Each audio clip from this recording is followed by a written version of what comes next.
what. Maybe it's a quick fill for something else. Yeah. But that's it's a all syringe done. full of something. Back in very quickly. The clips are down, and those boys mean business. He's getting ready. He's been primed with a lollipop. The fuel's still going in and up in. Go, go, go, go, go, go, go, go, go. And it looks like a family battle for the podium. And again, these positions we have seen quite regularly.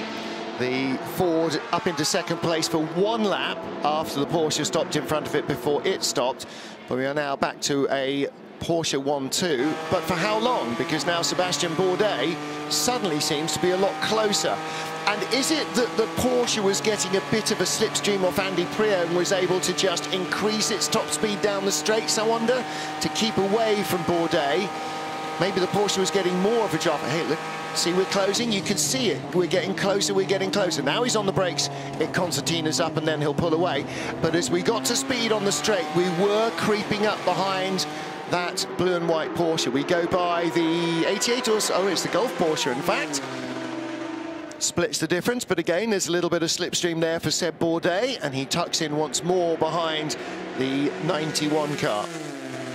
I mean, you just look at the Ford, it just looks a slippery car, doesn't it? Low, wide. Yeah.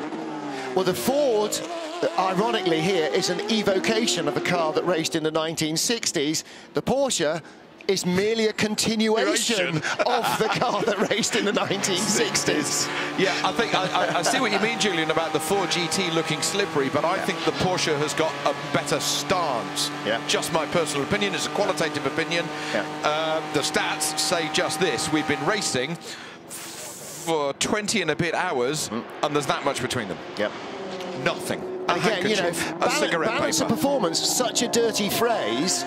Except it gives us close racing like this. Spa 24 hours last year, the first, I think, 36 cars were covered by a second in qualifying. Oh yeah, balance of performance, such a bad thing. Such a bad thing. You know, I don't think I've ever seen 30, well, they've never seen a field of 36 Formula 3000 or GP2 cars, but they're never covered by that tiny a margin. You haven't commentated on a 125 race. No, but I've watched a lot. You've watched a few of them. And 80s and 50cc Grand Prix, and yes, well, you know, that's entirely different. That's because if you have beans for breakfast, you've got another 2 kph in top speed on a 125. If you don't have any breakfast, you've got another 5 kph. You know, they're like jockeys, aren't they? They were anyway. Especially the likes of Ralph Waldman. You know, those guys were absolute flyweight, bantamweights. Danny Pedrosa. Yeah, Danny. 49 kilos. Danny still. Anyway, they're busy That's in why he Barcelona. always liked the V-twin and not the 4. Yeah. Now then, as we ride on board with the 68 Sebastian Bourdais over the Ford chicane in the Fords, the Porsche management on that left-hand side of the garage, overlooking the blue Rothmans retro livery. The Ford gets closer, as you say, Martin, closer, closer. We always said at the beginning of this weekend that the GTE Pro battle was going to be the focus. It was going to be what people were going to look at. And here we are. We're just gone 11 o'clock here local time in France. Seb's dad looks on just to think about a little bit of oversteer, but he just keeps it all together. The Frenchman, Makovici, the Frenchman, Seb Bourdais. These two guys lapping in 3-minute 51s on the last lap. The leader did a 3:52, and on a lap that long, 1 second over 4 minutes is neither here nor there. What's encouraging, though, for the future of the new cars in the class, last time round, the BMW was in the pits, in and out pits, so that didn't really help. But the 2 Aston Martins lapping in 3-minute 54s. So the Aston Martin team, despite their issues and despite not having pace in qualifying and really being out the back of the field early on, they are massaging that car through this race into much more of a competitive proposition than it was when they arrived 3 weeks ago for test weekend. Fred Makovici, was he giving a bit of a weave, a bit of a slow weave to try and break the toe of the Ford behind him? Look at the speed as they rattle out onto the middle part of the Mulsanne straight. Headlamps on full. Sebastian Bourdais trying every trick in the book. If I can't get by him, I'll use the main beam to set the back of the Porsche's paintwork on fire. Let's see if we can bubble the wrap off it. Yeah, anything to distract a driver. You know, Fred Macko's an ultimate pro, Seb Bourdais an ultimate pro, whether it's in single-seaters or in sports cars, in prototypes or in GTs. He's done an awful lot of racing here. Hasn't had the most starts, but he's got enough under his belt at Le Mans to really know what he's about. And I know this isn't for the outright lead in the GTE Pro class Yet. But here we were 12 months ago, guys, and the pressure for the guy driving the car that's in front. He's not only looking through the windscreen, doing the gear changes, hitting the apex, braking to the meter from 185 miles an hour, but he's looking in the mirror, he's looking at the TV screen, which is essentially the rear view mirror, and you need two pairs of eyes. You've got to have eyes in the back of your head to keep it all under control, and the mental energy, the mental application is just on another level. Yeah, mental everything here, isn't it? Yeah. It really is. And again, still a 4-hour race to go, so this is longer than most sports car races. When we started the American Le Mans series, 2 hours 45 was considered an endurance race. 4 hours is still a long race, and we've only just got into the last 4 hours of the Le Mans 24. And that gap that Sebastian Bourdais had closed to basically the width of the layer of paint on the back of the Porsche has opened up considerably now. The Porsche seems to have just found a little bit more pace and is easing away. Just to also put it into perspective, after 20 hours of racing, Martin, these guys have just done 2,425 miles of racing, and they're covered by 4 car lengths. 2,400 miles from London is to Rome and back. Something off the like top that. of my head. Absolutely. So, you know, and they've stopped for fuel for sort of no longer than 90 seconds at any given time. Absolutely. That's the pace. That is the kind of distance these guys are doing. And look at what Bourdais has done from that shot turning into the Porsche curves, where he was 150 meters back. He's now barely 150 centimeters back exiting the chicane. So clearly the Ford is nailed to the road through the Porsche curves. I'm going to leave you just for a moment, but I'm going to be glued to another television screen to see what's going on, and Alan McNish will be joining us, or you guys in the hot seat here. Enjoy this one, Martin. It's going to be a belter. Yeah, absolutely is. Still a huge amount of racing to go. 20 hours in, 4 to go, or 3 hours and 47 minutes to go.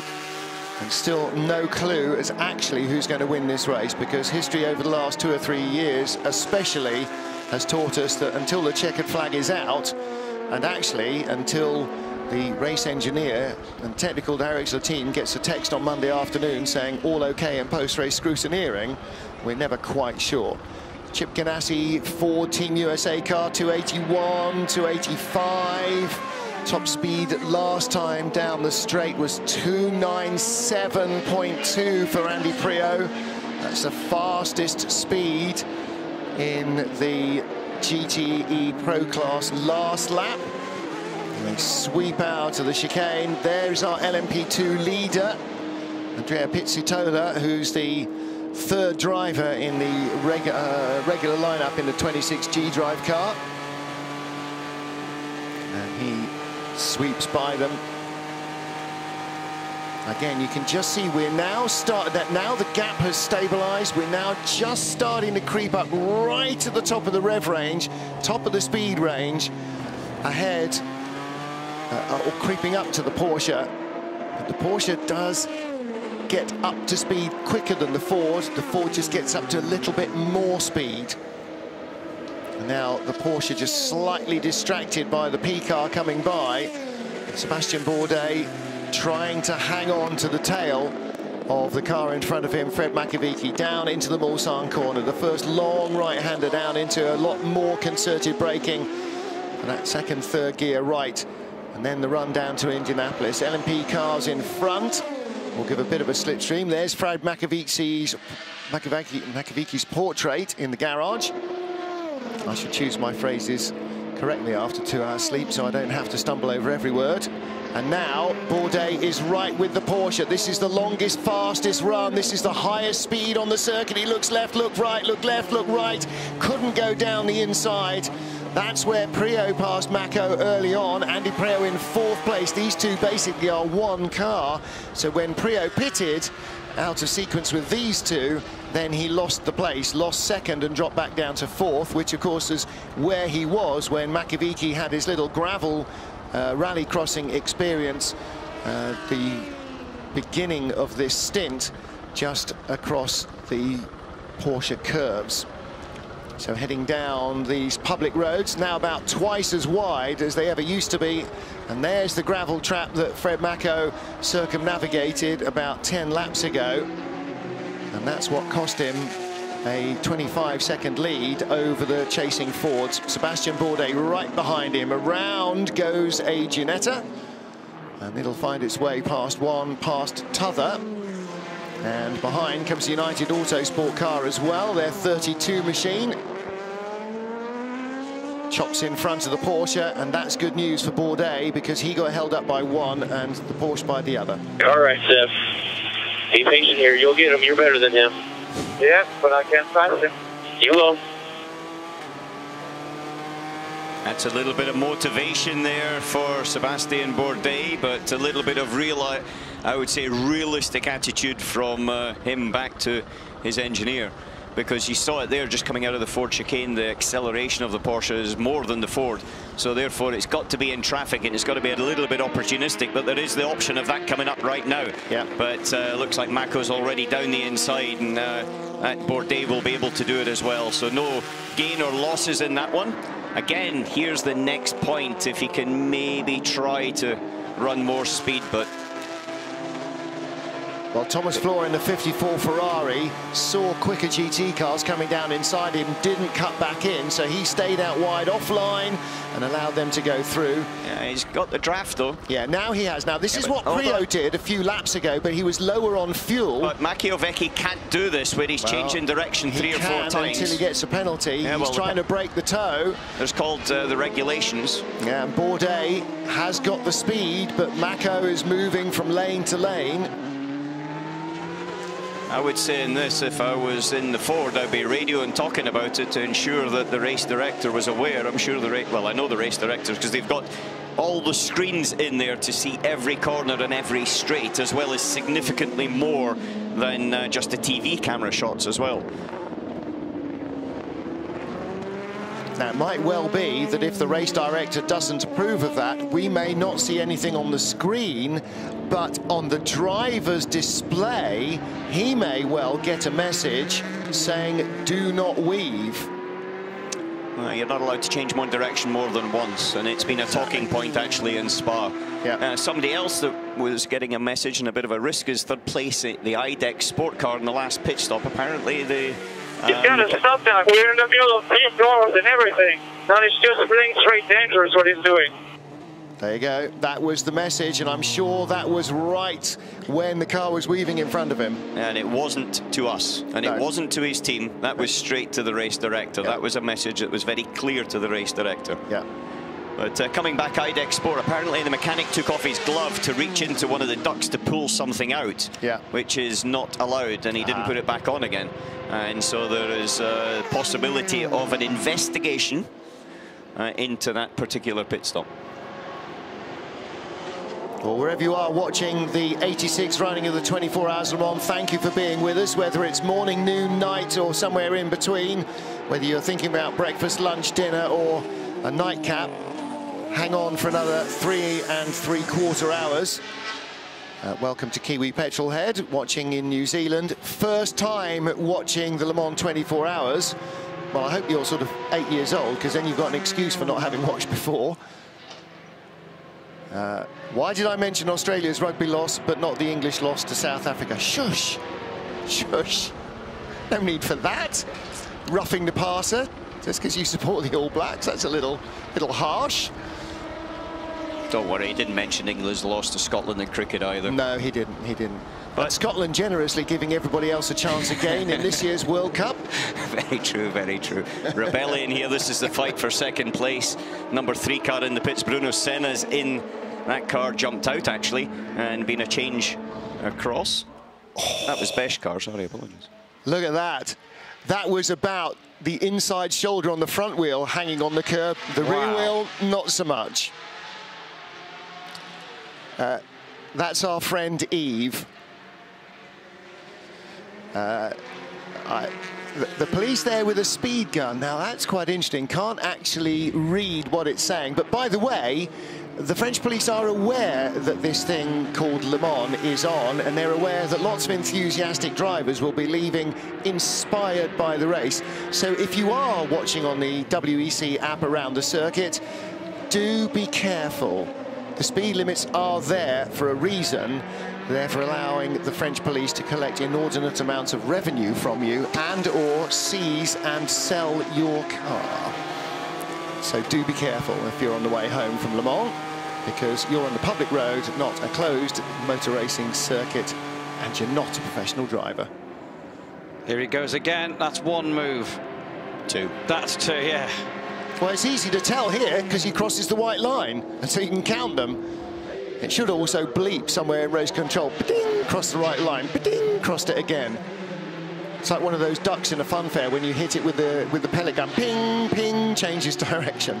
Modern day road cars have like what are they, like yeah, lane control, lane assist. Yeah, exactly. His steering would be pulling like mad if you had that on, wouldn't it? It would. It would. Vibrating. Yeah. No, put your hands back on the wheel. Stop for the race leader, and fuel good to go. Off goes Fernando Alonso. Fernando Alonso was very upbeat coming in here, wasn't he? But after his nighttime stints, Jules, we definitely got the impression that he was hook, line and sinker in love with Le Mans. I don't think this is a one and done. I don't think, should he win this race, I don't think he's going, right, done that, on to the next one.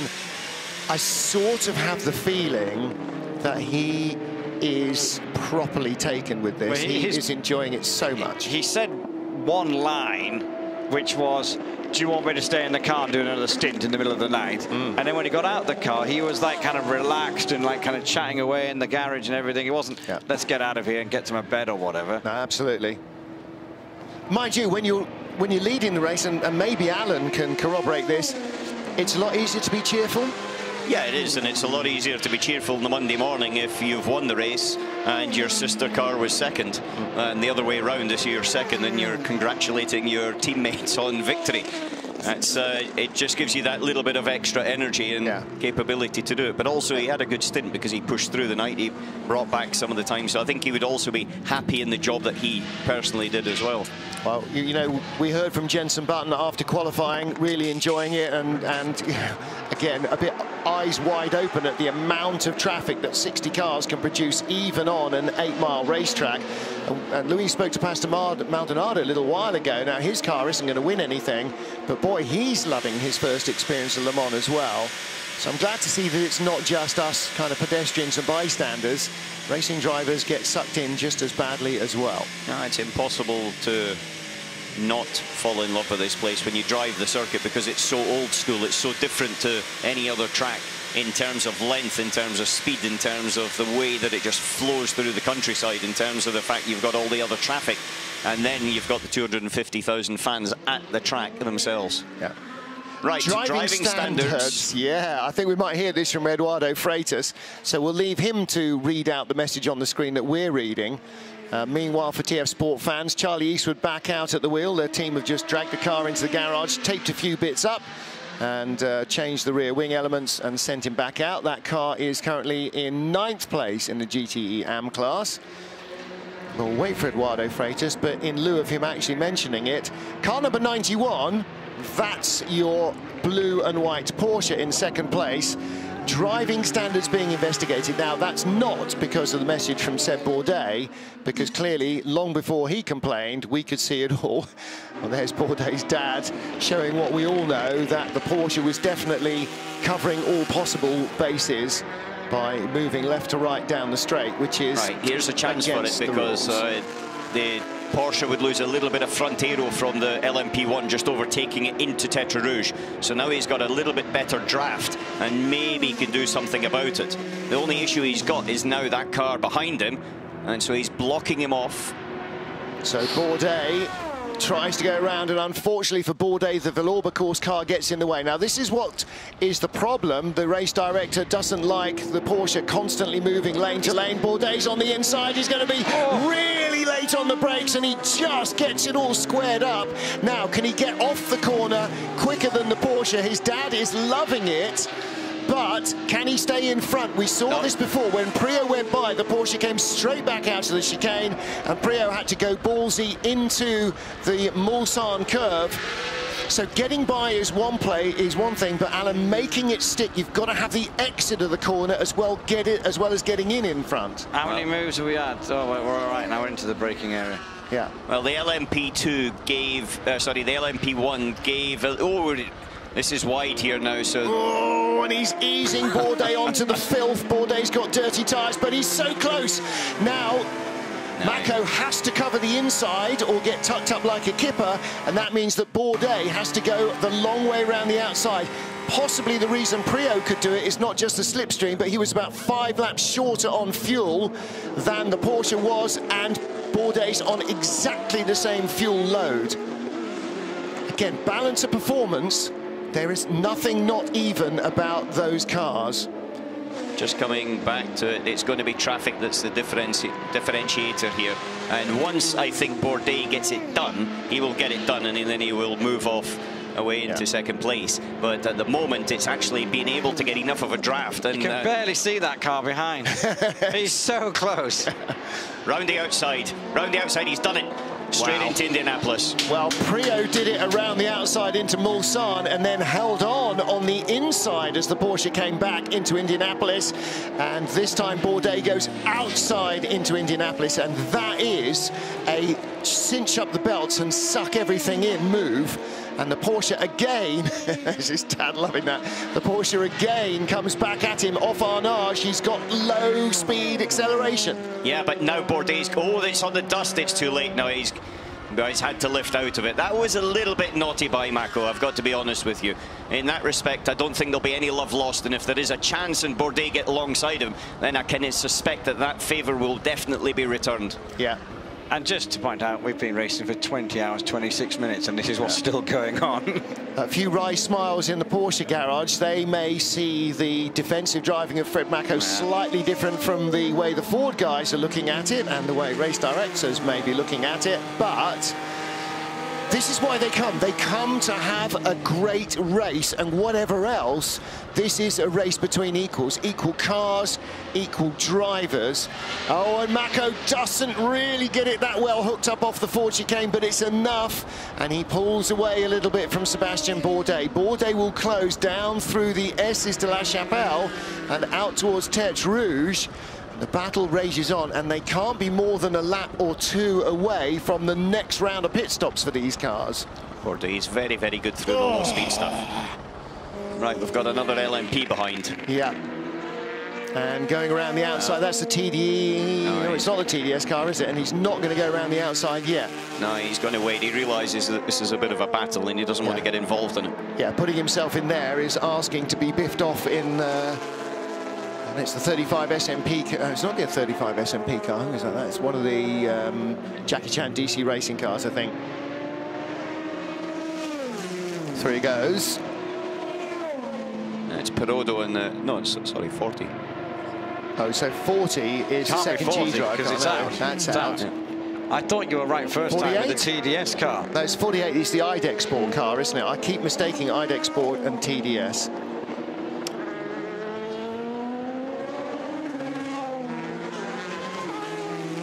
Well, here's where Bourdais closed last time, and again he's hoovering up behind the Porsche in the slipstream. Made the point a little earlier, Alan, that these cars look so different. The Ford GT is a kind of homage to a car that raced here in the 60s, while the Porsche is basically the same car that raced here in the 60s. Well, just developed. They never stopped making it, they just kept polishing the diamond. Yeah. Here's the leader in GTE Pro. Lawrence Vanthoor is in. Fred Mako still in second place. This is the battle for second. But the fact that the leader is in the pits and getting cleaned up shows how far ahead he is. 2 minutes 43 seconds ahead. Absolutely.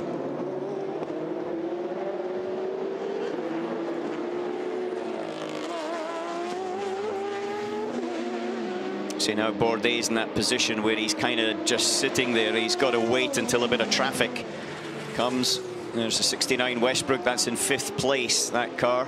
In between Bourdais and Westbrook, you've got Andy Prio in the 67 Ford. Christopher Mees on Twitter giving his view very comically of the battle between Bourdais and Makovic. Seb, do you still think we're on the wrong tire? We have to make a decision quickly. I don't know if the other one's going to be better, but this one isn't very good balance-wise. Copy. This is lap set. Pit. They'll be pitting soon. We're going to do a driver change here. You've done a great job. Thank you. So Bourdais only been in for one stint, hasn't he? No. Oh, yes. Yeah, it was fuel and tyres last time round, wasn't it? OK, so the Fords are going to change drivers. Is Makovic going to stay in, or is he going to get out?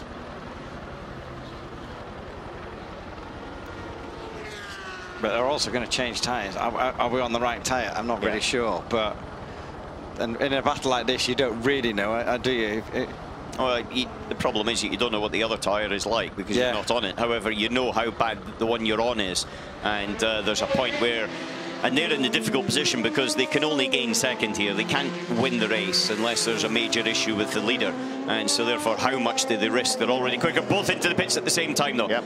So 91.68, they pitted on exactly the same lap the last time. They've got a limitation of 14 laps for the category, so therefore they're pitting again. But Bourdais is right on his bumper now. Yeah, and this is exactly how close they were last time when they came in. And Andy Prio scorched on by up into 2nd place, and Andy Prio will scorch on by up into 2nd place. I was just saying, we've just got to keep an eye on Prio, don't we? Because this was a battle for 2nd and 3rd. It could be a battle for 3rd and 4th. He was 1 minute and 5 behind, but don't forget, he will stop 3 laps after this. Driver change at Ford, no driver change at Porsche. Tyres and fuel. Now, can Ford get the driver change done in no more time than the no driver change? So Seb Bourdais, the car goes down on the jacks, tear off from the Porsche, fuel still going into both cars. Oh, and those belts are taking forever. The Ford will go, okay, doors shut. We are ready to go.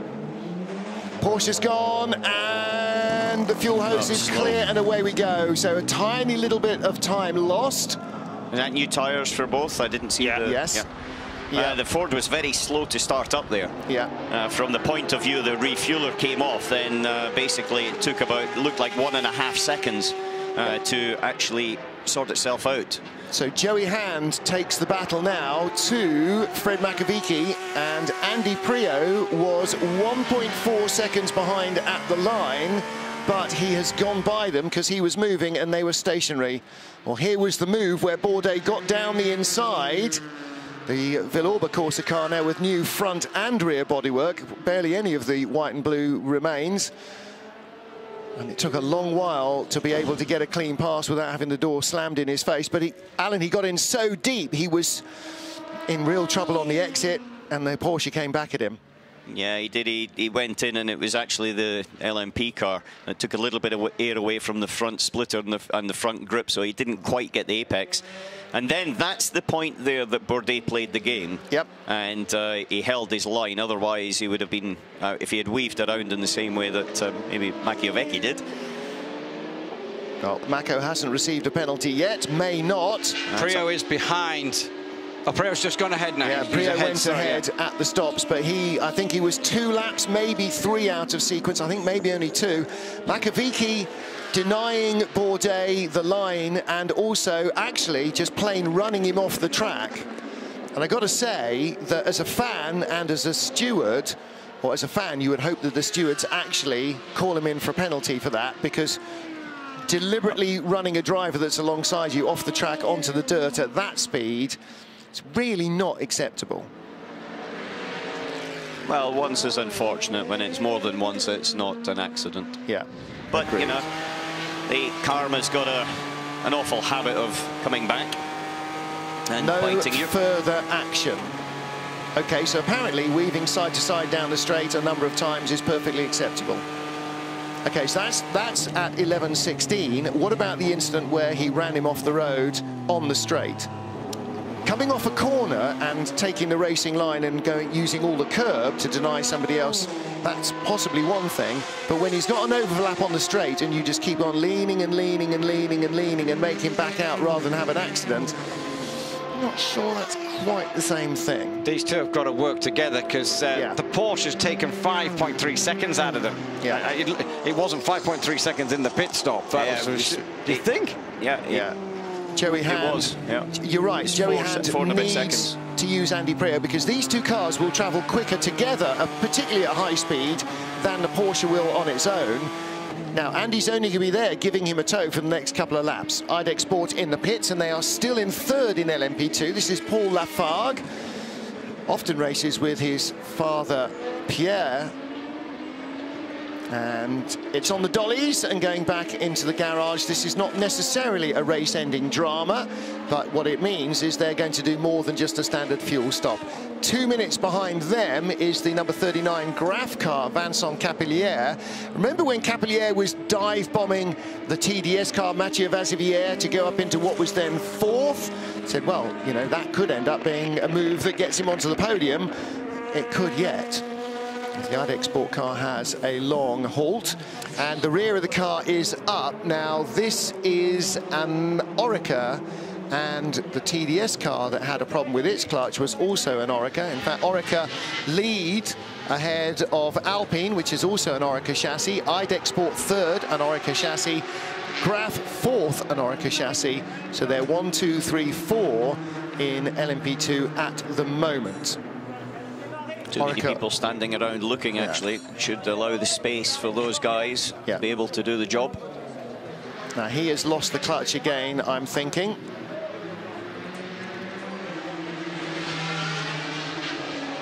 Right, so they're having an inspect. Nose will come off. I doubt it's brakes. They're going, okay, start it up. All right, it's in gear. You can see the wheels spinning. Now, has he lost gear shift or has he just lost the clutch? My suspicion will be clutch because that already happened with TDS. We saw them filling it with fluid, pumping it through, trying to bleed the clutch, and then I think they had to change the rear cylinder. So TDS Racing dropped out of podium contention. They're down to 10th overall. Vincent Capillière has moved up into third place for Graf Racing SO24. There's the second place car, Cinetec Alpine, and Paul Lafargue in the IDEC car, still in the pits. We are currently P3, and with 23 seconds gap with the sister car. So position 3, 23 seconds gap with the sister car. Possible risk of rain around 2 p.m. Risk of rain at 2 p.m. Dario Franchitti tweeting a few moments ago, I think the steering rack on the Porsche might be broken. The driver is struggling to hold it in a straight line. It's maybe just a toe-in problem. See, you can tweet with your tongue that deeply in your cheek, but it's hard to actually make a noise. Very good, Dario. Very good.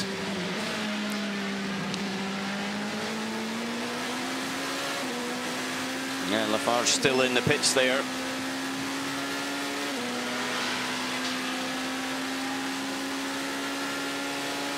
And now dropped another place as the United Autosports of Juan Pablo Montoya has popped itself up into fourth place. There's a bit of a gap back to the next car, but they need to be working hard if they're going to have any chance of regaining that podium that they were on a few minutes ago.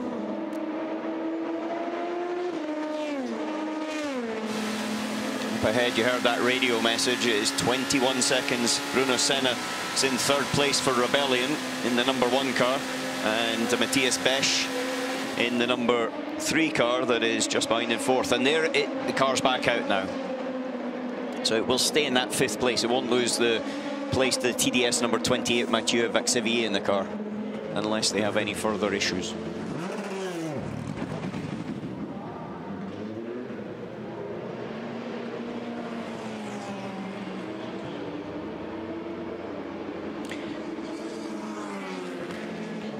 the IDEX Sport car coming down the pit road. He's got itself sorted. G-Drive still out front, as you can see in that classification in LMP2.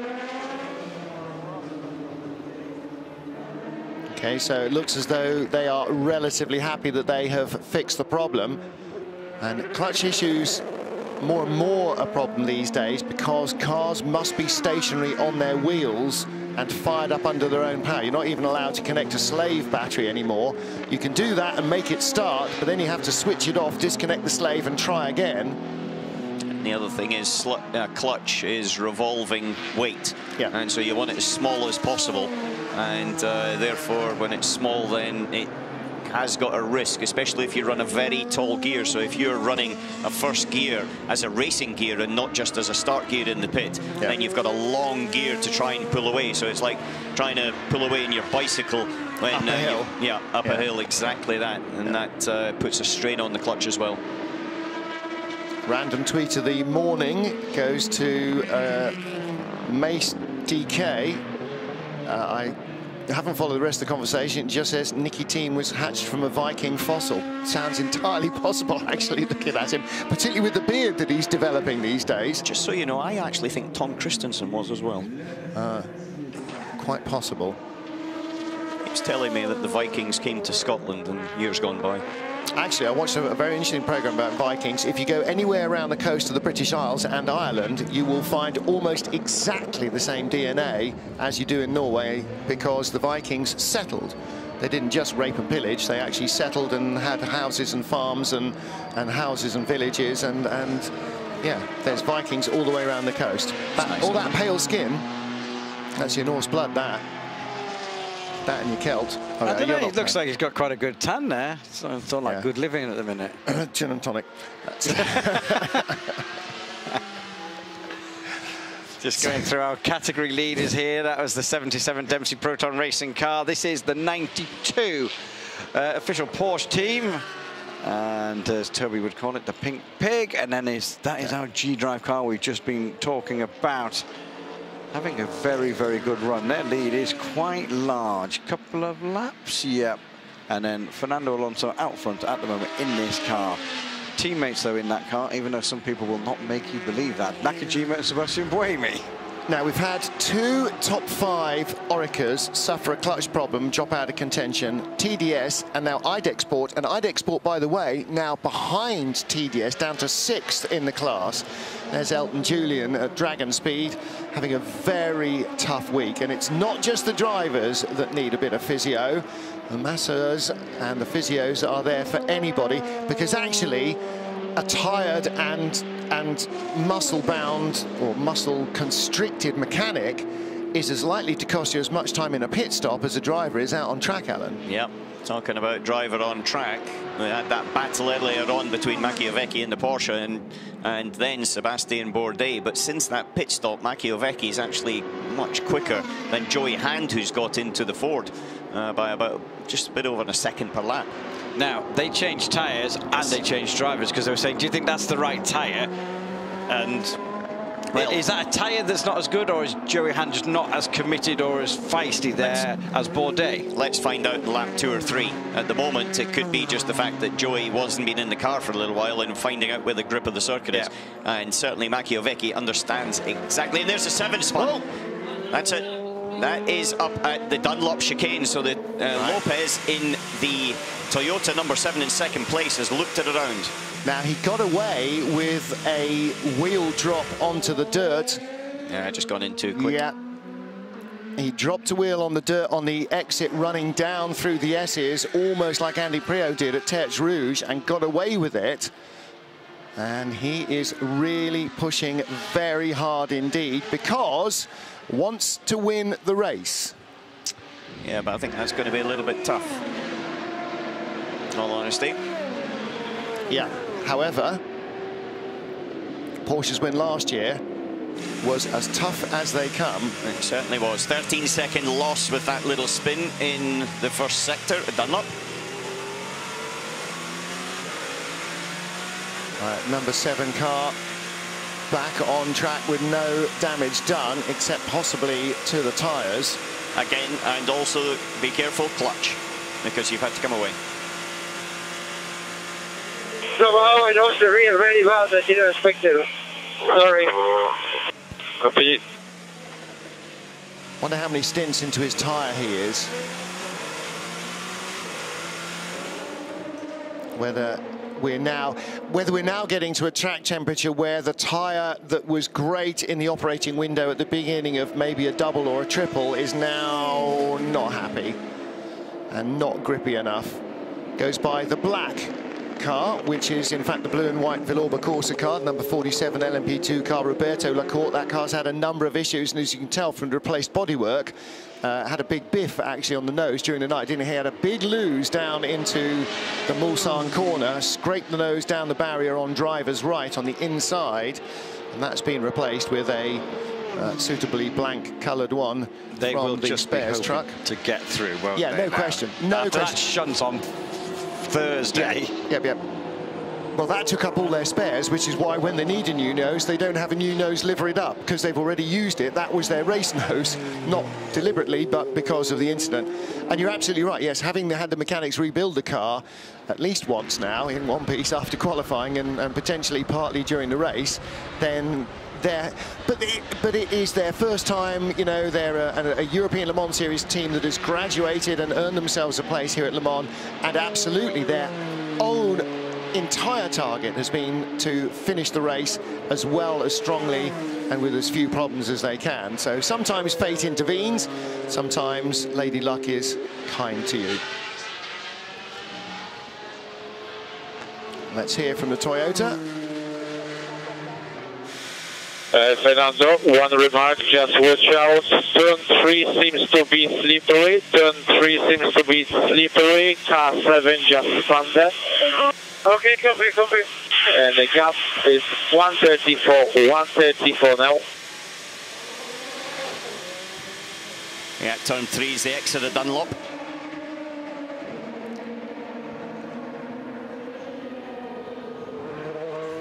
And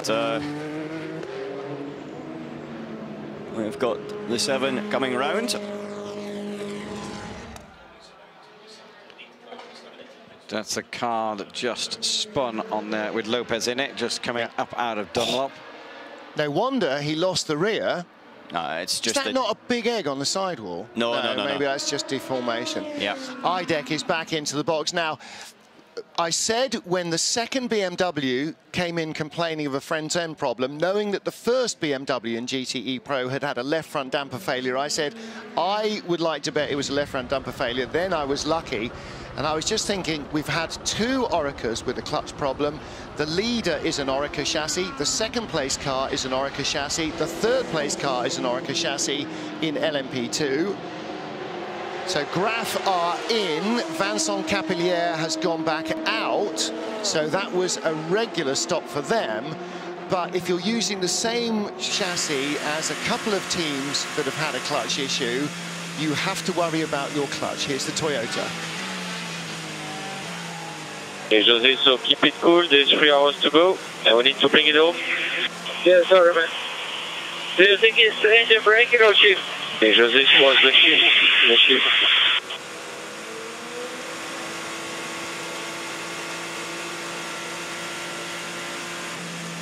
Yeah, just a clear comment there. Bring it home. 133 is the gap. Realistically, this car hasn't been quite as quick for whatever reason since midnight, give or take. Yeah. And so it's unlikely that in the last 3 hours it's suddenly going to gain that sort of speed to be able to pull the gap back, unless there is a problem with the other car, the number 8. And the other thing, of course, is given their history here, 20 years of trying to win the race and not managing to so far, Toyota don't want to take any risks with the health of that car.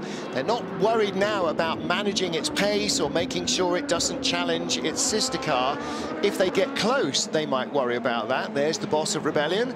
But right now, they want to make sure that they've got 2 cars still potentially in a winning position, so that if something does happen to the number 8 car, they've still got 1 bullet in the chamber.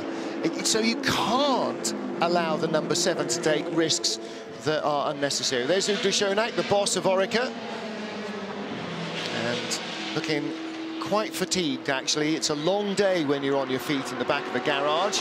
and he'll have been up since 6 o'clock Saturday morning, latest probably. It's now midday nearly on Sunday. That's already 18 hours. We've got 3 hours to go, plus post-race, plus pack-up, plus post-mortem, plus. If he's in bed much before 48 hours after he got up, he'll be doing well.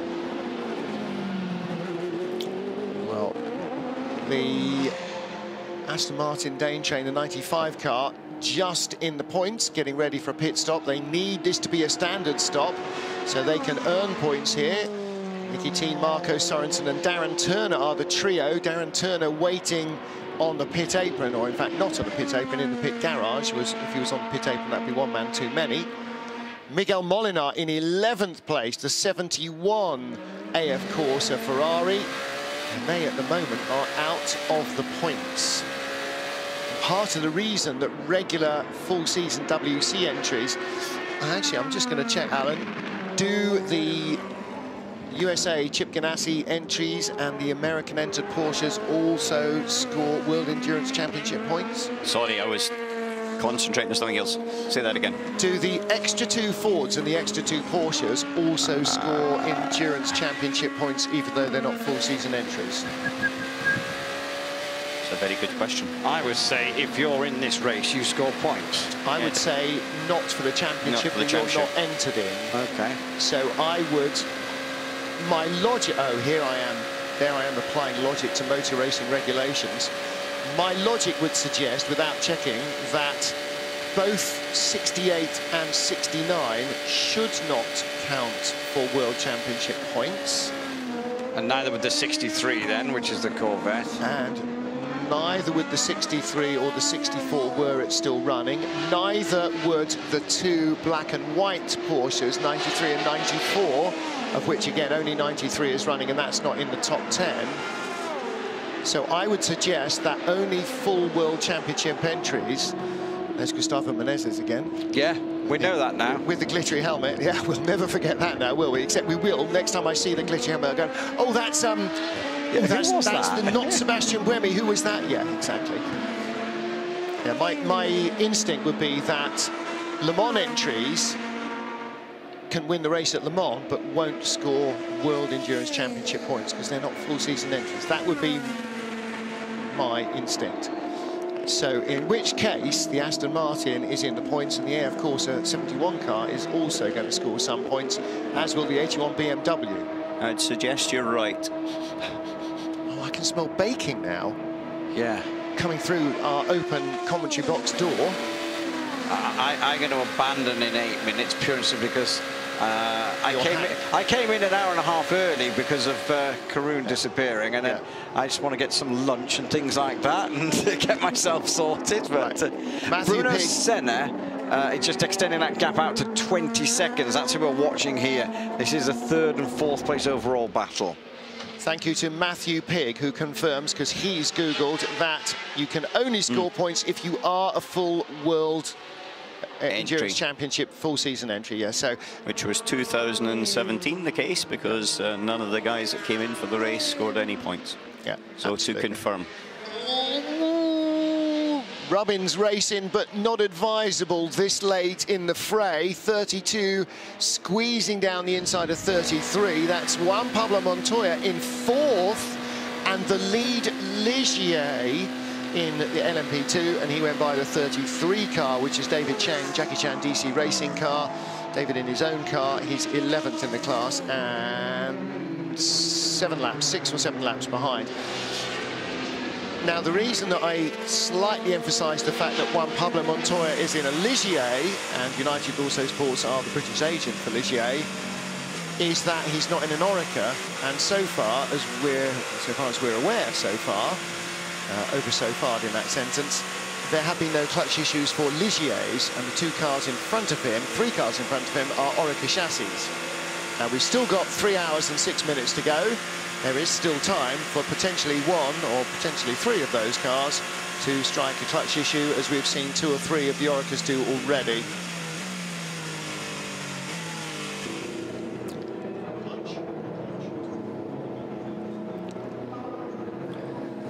hearing from the pit lane. Louise Beckett, you were asking what embrayage meant in... it's the same as Kupplung in German, which means clutch. Will Stevens' car, that was the issue for their retirement? Yes, the team have just confirmed that was the problem. So they have retired. Now, have I... No, they're back out. Oh, they're back out, so I haven't wielded the mark of doom over there. Right, thank you very much. I say that, they're just coming in right by me now for a pit stop. Okie dokie. Well, that means they're still moving round. So the Tipex of redemption is not required because we didn't wield the marker of doom. And driver change in the number 3 Rebellion.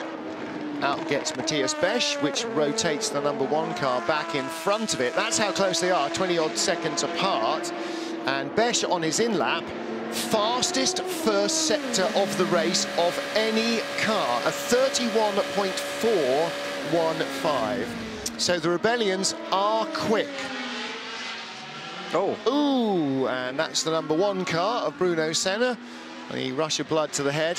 Now, don't forget, we saw Jose Maria Lopez loop round at the first corner, but that is the final chicane, so potentially not necessarily slippery there. So number 1 car continues, and I think it comes in the next lap, doesn't it, on our routine rotation? Yeah, but Senna was ahead already of that. The 1 car was ahead of the 3 car, because that's what I was just talking about before. Yes. I'm not sure why there's a tratter on the Rebellion Star Troopers helmets. It's not on all of the zebras. It's not on all of them, is it? In fact, only that one particular Stormtrooper has a tratter on his helmet. I'm certain there's some team nicknamery in there. Here's the number 1 car, number 48 IDEC Sport car back in the pit lane. And Louise, it's been, well, the official word for retirement here is abandon. They've abandoned the race. And IDEC Sport have abandoned any work on the car? Yeah, there's still team members around the back of the car. The back cover's off, but they're just talking. Nobody's looking at it, doing anything at the moment. Right. Get in there. You live in that there south of France. Your language skills are exemplary. Go and ask them if they expect it to be out again. Thank you very much. Right, 3rd place is Bruno Senna. And again, Alan, we were out there in qualifying, and that Rebellion looks really solidly planted through there. Bruno Senna told us earlier in the week that they've got too much downforce, in fact, but through the Porsche curves, is there any such thing as too much downforce? Yes, there is. If you can't use the downforce because of the fact you're easy flat through the corner, then you've got too much downforce. Right. But it's not just downforce, it's downforce to drag ratio, and that's the big thing around here, your efficiency of your amount of downforce for your straight line speed efficiency. Well, we saw Neil Jarni helmeted, suited and booted. And in this day and age, you very rarely see a driver stood down from the pit apron because the radio communications are so much better than they used to be in days of yore. The driver is always ready, but if he comes out with his seat insert, it's not on the off chance that there might be a bit of a gig. It means that the current turn has already announced that he is going to vacate the stage, and he wants his replacement to be ready to jump in. So Neil Jarni is in, Bruno Senna is out, and Lou is down there, so we might get a word with Bruno in a moment or two. And away goes the Rebellion, nice and smoothly. Alan, we were talking as we headed off to breakfast, what seems like an inordinately long time ago, I think it might be time for a quick raid of the Tunnocks box, that perhaps not entirely surprised the Rebellion have done the best job in a field of brand new LMP1 cars because they are so experienced at racing in endurance racing and so experienced at this race. And a lot of getting the best out of a car is knowing how to get the best out of a car. Yes, very true, and they're able to react and maybe don't necessarily have the fastest car all of the time, but they do get it to the end. And again, I repeat, when all of the big factories were here, they finished on the overall podium. Yeah. And so I really take my hat off to them. In the 10 years, now 11 years that they've been at Le Mans, their success in different categories, LMP1, LMP2, has been very, very impressive. Yeah, it properly isn't an accident that Rebellion are up at the sharp end. No, and it's also not an accident that that second car there as well, the 36 Signatec Alpine, that car is consistently there or thereabouts in LMP2, whichever, if it's a championship race or whether it's Le Mans. They've always built a good, strong, fast car. When you're going on about championship points and things like that, I'm sure that your 26 G-Drive car that's leading, that won the first round in Spa but wasn't registered for the championship, and it's leading again, isn't it? So Signatech are going to take another good haul of points. 3 hours to go in Le Mans.